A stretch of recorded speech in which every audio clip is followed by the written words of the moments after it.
Armanino's Budgeting and Forecasting Best Practices webinar. I'm Kathy Hawkins, and I'll be your moderator today.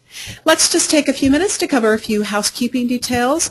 We would love to hear from you, and if you would use the orange arrow on your pane to expand it and enter questions for our presenters, we will be happy to address those at the end of the webinar. We'd also like to make sure that you have the best audio sound that you can receive, so please make the proper selection depending upon what you are using to access this webinar.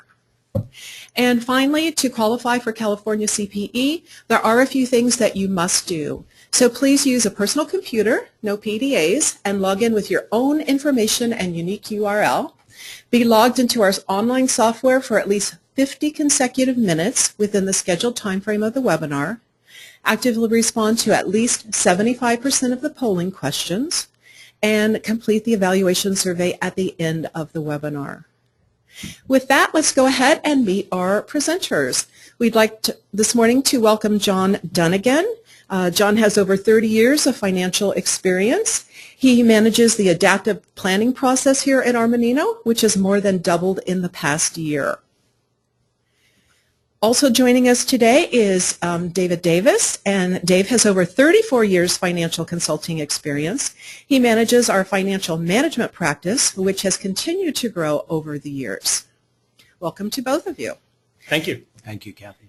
So a few things around our focus today. By the end of the webinar, participants will be able to identify keys to improve the accuracy of budgets and forecasts, analyze budget versus actual results, and improve collaboration and gain value from the budget process with use of a technology tool. So we're going to turn it over to Dave to walk us through the agenda. Thank you, Kathy. What are we going to cover today?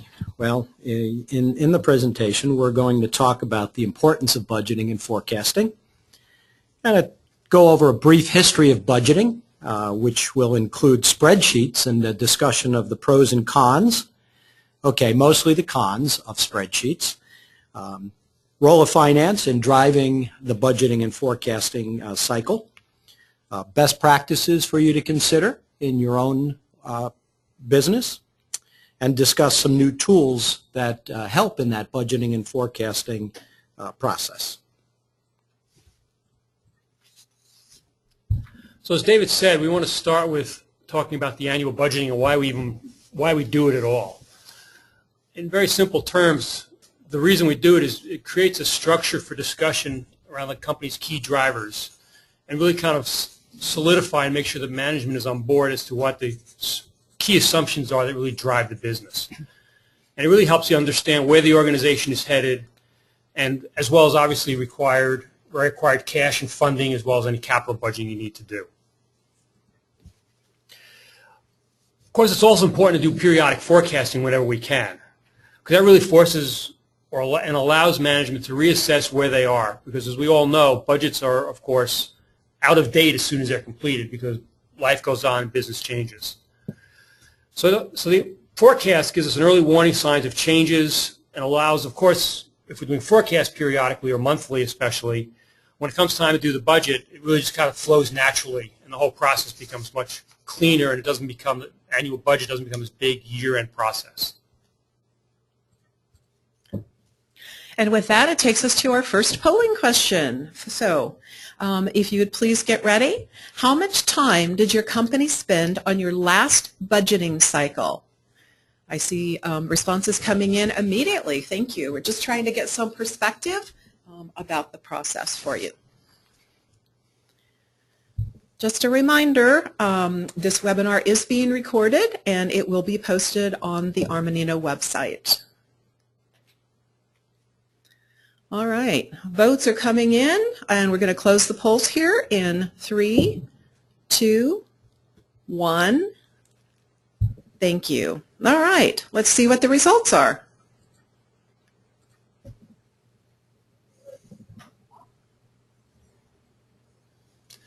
Okay, so looking at the results, it looks like the most common answers are really kind of 1 to 2 months and 2 to 3 months.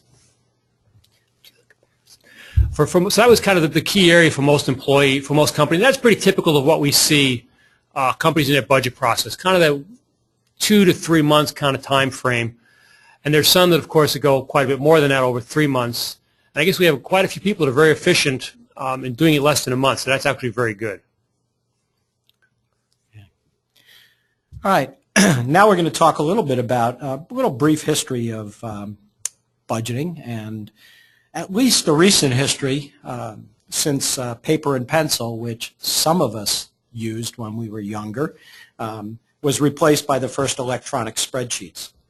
If we go back to 1979, the first electronic spreadsheet that came out was VisiCalc, and it was a great improvement over using paper and pencil, especially when you didn't have to erase through the paper. But it wasn't as flexible as the Lotus 123 that came out in 1983, which allowed you to speed up the process, much more flexible tool, a lot of new formulas and things that you could build into it. So it became a much, much better and much more widely adopted tool. Then in 1987, we had Excel come out, and so Microsoft got into the game, and the integration with the Microsoft other tools like Word and PowerPoint and such made it a little bit better than Lotus 123. It played better with other programs. And of course, in 1993, we had Excel for Office, which is still the standard that for spreadsheets. It's been enhanced and improved over time dramatically, but it's still the standard that most people are using. And even though those programs are significantly better, there's still a lot of key issues that remain with spreadsheets that we're going to take a couple minutes to talk about.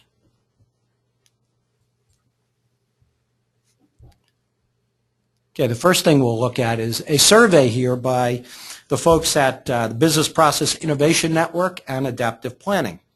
You can see they went out and they asked people trying to figure out what percentage of companies were still using spreadsheets to manage their budgeting and forecasting versus other tools.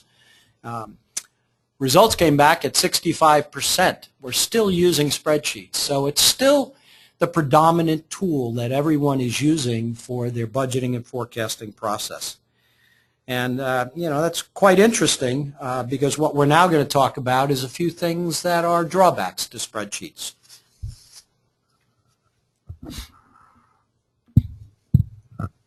Okay.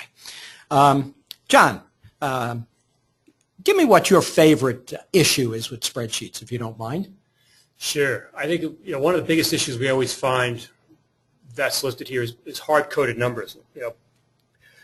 Spreadsheets always fall. One of the reasons they fall apart very easily is because people overwrite formulas by just punching in numbers, and then of course next time you want to update the formula or update the file, you need to find all those, and a lot of